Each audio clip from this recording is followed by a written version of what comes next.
Hey everybody, I hope you're all doing really well. Um, Unfortunately, this is the last week of school, so I'm going to miss working with you all every day, but there's a couple of little surprises that I want to show you that I added to the Liebeck homestead over the week. Um, Stay tuned and then I'll go over the week at a glance right after that. And these little guys are getting so big, they should be opening their eyes any day now.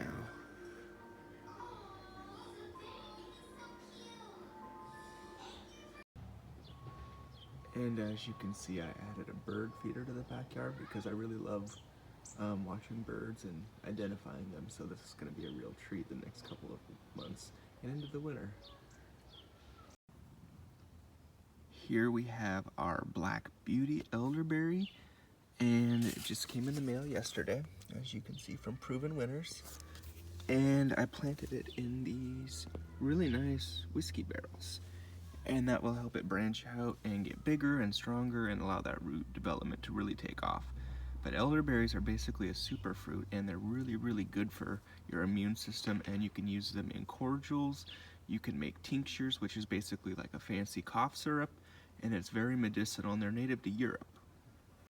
Here we have our black lace elderberry, and you can see that when it gets a little bigger, it's got those really pretty purpley lacy looking leaves. And it's similar to the black elderberry that we just looked at, except for it's more decorative and it has the prettier leaves. Here we have our instant karma, and that's got those really pretty variegated leaves.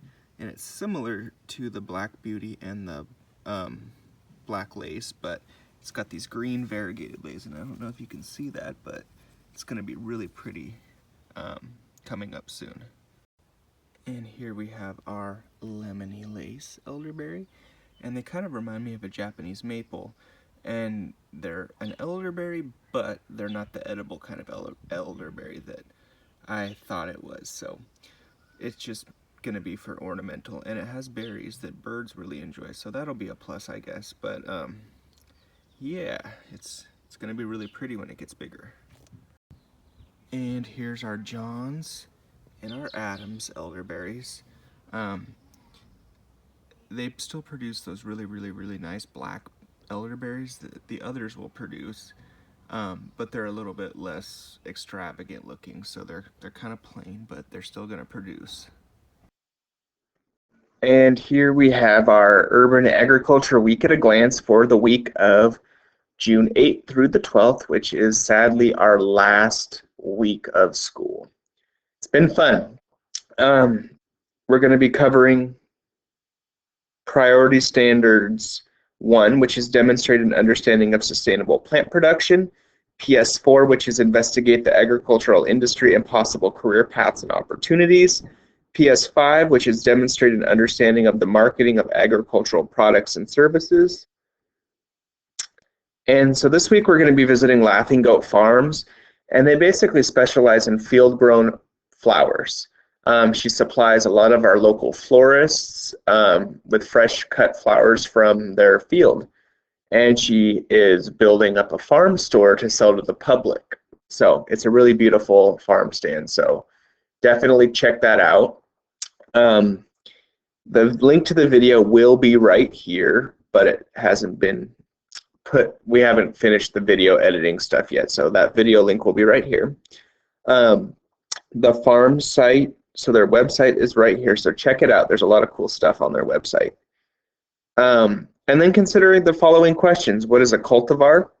What is a garlic scape? What does the farm do with their poppies? What's the purpose of a hedge?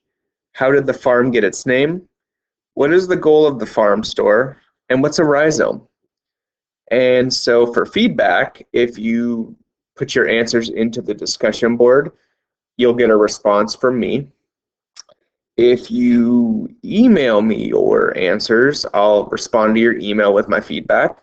And if you decide to hop on Zoom and present it verbally, I'll give you my feedback right there. So for parents, you can ask your student what kinds of things are available from Laughing Goat Farm. What is the goal of the farm store? And then here is the link to our last Zoom meeting. which is on June 10th from noon to 1, and that's Wednesday as always. And here's the link to the video or the Zoom meeting. The meeting ID, password is GOAT. And I just want to say thank you for being patient, turning in quality work, and kind of bearing with me as I figured out this whole technology thing. It was definitely not my strong suit, and I appreciate all of you for being patient with me. And we made the best of this situation, and it wasn't ideal, but we did it. And I know that a lot of you are going to be graduating, so I hope that you won't be strangers next year. And those of you that aren't graduating, I definitely want to encourage you to hang around, maybe join FFA, and hopefully school goes back to normal. With that said, have a great summer, stay safe, make good decisions, wash your hands, don't touch your face, and I'll see you later. Peace.